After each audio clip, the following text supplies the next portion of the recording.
नमस्कार, आप सबका आरडी कैंपस के इस स्टूडेंट स्पीक चैनल पे एक बार फिर से बहुत स्वागत है। और हम चाहेंगे कि जिस तरह से एनटीए मई के लिए आप लोगों ने तैयारी शुरू की है, आरडी कैंपस की पूरी टीम और हमारे विद्यार्थीगण सभी आपके साथ इस तैयारी को आगे बढ़ाने में मदद करेंगे। मैं उम्मीद करता हूँ प्रिया, आज आप कुछ ऐसे टॉपिक पे चर्चा कीजिए जो एग्ज़ाम पॉइंट ऑफ व्यू से महत्वपूर्ण हो और सभी विद्यार्थियों को इसका लाभ मिले। बहुत बहुत स्वागत है आपका।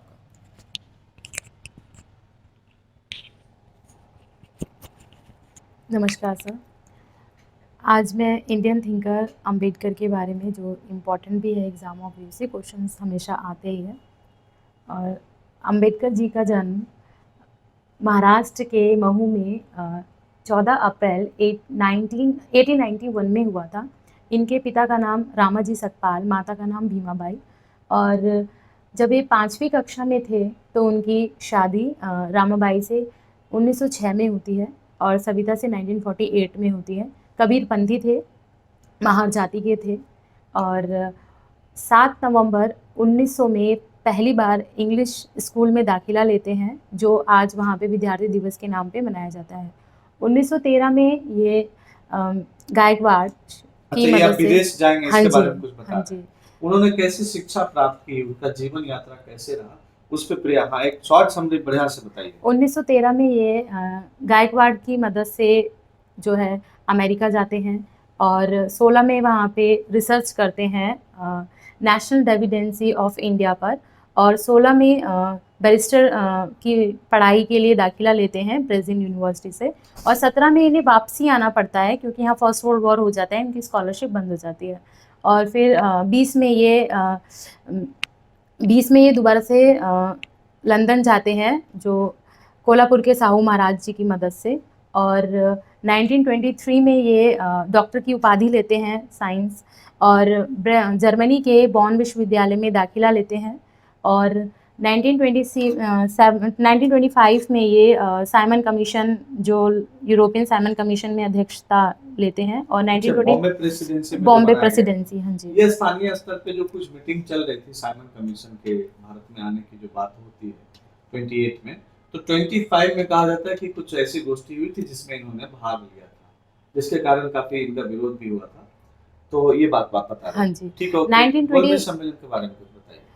30, 31, 32 तीनों गोलमेज सम्मेलन में ये भाग लेते हैं। और क्या बोलते हैं, फिर 30 और गांधी जी के साथ इनका कोई समझौता हुआ था? पूना पैक्ट में इनका समझौता हुआ था, आरक्षण के ऊपर जो था, दलित आरक्षण के ऊपर बात हुई थी। ओके, ठीक है, आगे। 1936 में एनिलेशन ऑफ कास्ट ये बुक लिखते हैं।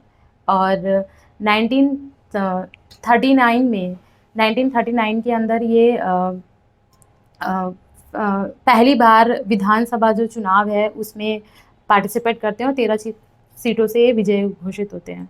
और 1942 में ये गांधी जी के भारत छोड़ो आंदोलन का पूर्ण रूप से समर्थन नहीं करते हैं। 1949 में ये कानून मंत्री बनते हैं। और 1946 में ये संविधान सभा के सलाहकार, कैबिनेट के सलाहकार होते हैं। और 1947, हाँ जी, और 1947 में ये प्रारूप समिति के अध्यक्ष होते हैं।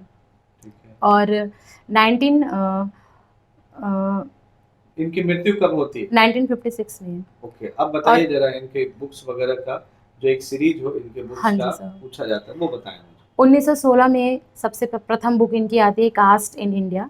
1920 में मुकनायक। 1927 में द प्रॉब्लम ऑफ रूपी। और 1927 में इनकी आती है, 23 में प्रॉब्लम ऑफ रूपी आती है। 1927 में इनकी बहिष्कृत भारत। और 30 में जनता। और 36 में एनिलेशन ऑफ कास्ट। 39 में फेडरेशन वर्सेस फ्रीडम। और 40 में थॉट ऑन पाकिस्तान। और 43 में मिस्टर गांधी। और 45 में आती है पार्टीशन ऑफ पाकिस्तान। और 45 के बाद इनकी 48 में 2 बुक्स आती है, जो हूवर शुद्रा और द अनटचेबिलिटी। काफी फेमस 48, हाँ जी सर। कई जगह 46 में ही लिखा है कि हूवर शुद्रा। ओके, अच्छा ये बताइए, इनके मृत्यु उपरांत भी कोई बुक आई?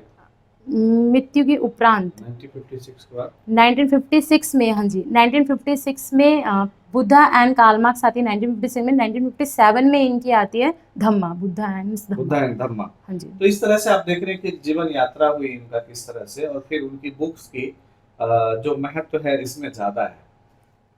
एक स्पेशल कहा जाता है पॉलिटिकल थिंकर की तरह, राजनीति में डायरेक्ट कोई फिलॉसफी या कंट्रीब्यूशन नहीं माना जाता है, क्योंकि सब नेशनल मूवमेंट और कहीं ना कहीं एक आज़ादी के संघर्ष के ये महापुरुष हमारे रहे हैं भारतीय थिंकर्स में। इसलिए हम इनका राज्य के संदर्भ में, समाज के संदर्भ में, व्यक्ति के संदर्भ में या अन्य चीज़ों में जैसे वेस्टर्न थिंकर को पढ़ते हैं, यहाँ वो चीज़ें देखने को कम मिलेगी। प्रिया, बहुत बहुत धन्यवाद, आप यहाँ पर आई और इस उपयोगी चीज को, जानकारी को आपने बच्चों तक पहुंचा। नमस्कार।